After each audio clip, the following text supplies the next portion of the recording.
Isaiah 24:10. The city of confusion is broken down. Every house is shut up that no man may come in. I want to give all praise, honor, and glory to the Heavenly Father and His Son, Yahweh, Bahashem, Yahweh Shai, Bahashem, Rakah, Kodash, and double honor to the apostles and elders of GMS who rule well, teach well, and salutations to the hopeful elect. GMS Arkansas, come with this little short, quick lesson, man. It's Isaiah 24:10 again. The city of confusion is broken down. The city of confusion is America. Okay, when you go into the word Babylon, it goes into Babal, which is confusion. And we know what country through the scriptures that city of confusion is America. The laws that they pass, and they straight up, they put their hand on the Bible and they'll swear in on the Bible, but they'll put the Bible in the drawer and they don't adhere to any of the commandments and the precepts of the Heavenly Father. America goes off its own will, do as I will attitude, which has the people in that same mind state, which is basically a deadly route to walk down. Okay? Because this place is if you don't know, that these countries are forming alliances with each other. Okay? You have NATO was formed in the 50s to go against Russian aggression. Now, what do you have now in this time of 2023? You have what's called the BRICS. Okay? You got Brazil, India, China, okay, Saudi Arabia, you got South Africa, you got Russia, and I think Venezuela is trying to join. These countries, you got to remember, you deal with them Arab countries, you're going to have Iran on that same team. These countries are oil countries. They have money. They have long money. Okay? And you got Saudi Arabia, used to be in the bed with America. Now it's on the side of the BRICS. America had bases there for the longest. So this economy, when they quit dealing with the dollar, you're going to see what you see is inflation, okay, hyperinflation. Then now the dollar is not going to be worth as much as it once was. So that's going to lead to a collapse in society, which all this has to happen, but the end is not yet. Okay, the end is when you see Yahweh Shah coming in with the new amount of angels and destroying this place. So it's on that way. That city of confusion is broken down, which is America. Okay.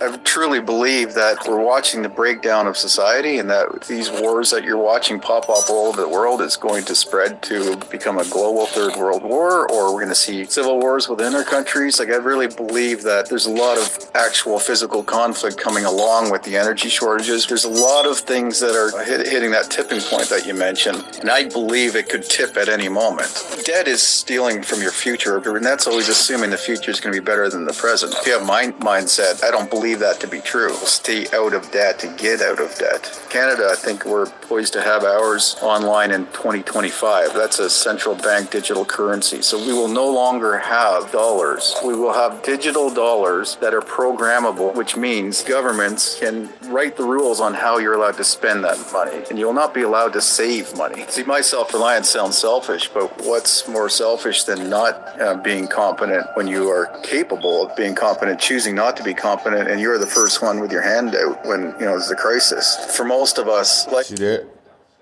when that happens, it's going to cause sedition, which is when you have the people, they're going to go against the government. Okay? And it says that in 2nd Ezra 15:14, woe to the world and them that dwell therein, for the sword in their destruction draweth nigh. Okay, so we get into that the end of Esau's world, because this particular world was given to Esau in this particular time to rule, and we know how it is when you rule with with the tyrant ruler, with the ruler has no understanding. Okay, they're bringing the sword. He even created the sword that's going to destroy him. Thermonuclear. It says, and the sword in their destruction draweth nigh, and one people shall stand up to fight against another with swords in their hand. And it's going to come to that point where you're gonna have a civil unrest, man, in this place. It says, "For there shall be sedition among men, and invading of one another. They shall not regard their kings nor princes. In the course of their action shall stand in their power." So these people, when that time It's been comes, so they're not good, gonna and then we're be too hearing what the arrogant to government believe that says. history's not 'Cause they going to about to repeat put it itself in a again. position Like, this is the most where stable it's gonna be period in dog eat history. dog. And to take that for granted is Okay. such a mistake. And in the same sense, they're gonna be bringing in these troops. Okay, and other scriptures said everything gonna be set up. To me, 2024 seems to be a critical year. It's a sort of a convergence of all the crises in different categories of society, and to me, it's worse than 2008. The buildup. Like, has there ever been times where you're like, man, I can't keep doing this. I got to go back to the city. Like, has there ever been a challenge that you've been faced with where that's been very difficult to overcome in adapting to this life?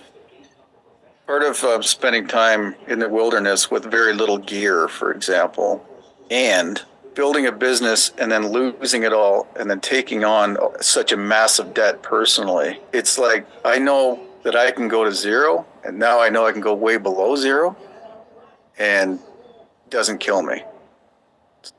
Con, it says, "A man shall desire to go in the city and shall not be able," because it's going to come to the point. You see how the Edomite was out there in the woods, surviving off the land?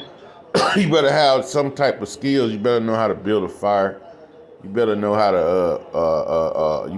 to take nothing and catch fish. You better know the ways to catch food, you know, and putting all that trust in the Heavenly Father too as well. You know, everybody's situation gonna be different in that day. Some brothers might be able to run to the wilderness, just know how to start how to start a fire, man, so you can stay warm.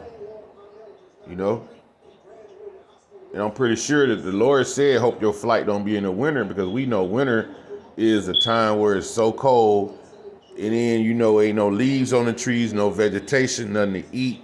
Plus, at night, if it's winter and it's snowing, they can see you from up top. It's easily spotted. And if you light a fire in that particular time, you're gonna be spotted for miles, man. So that's gonna be a trying time. See, you got to know how to light fires where in the ground where the smoke don't come up. Man, it's a lot of things when you're dealing with survival. But we putting our trust in the Heavenly Father first, okay? No matter if you got to go through that situation, you better have the Lord first. You know, if that situation come where you got to go into a concentration camp, have the Lord first, okay? Because this is a test. These tests are coming.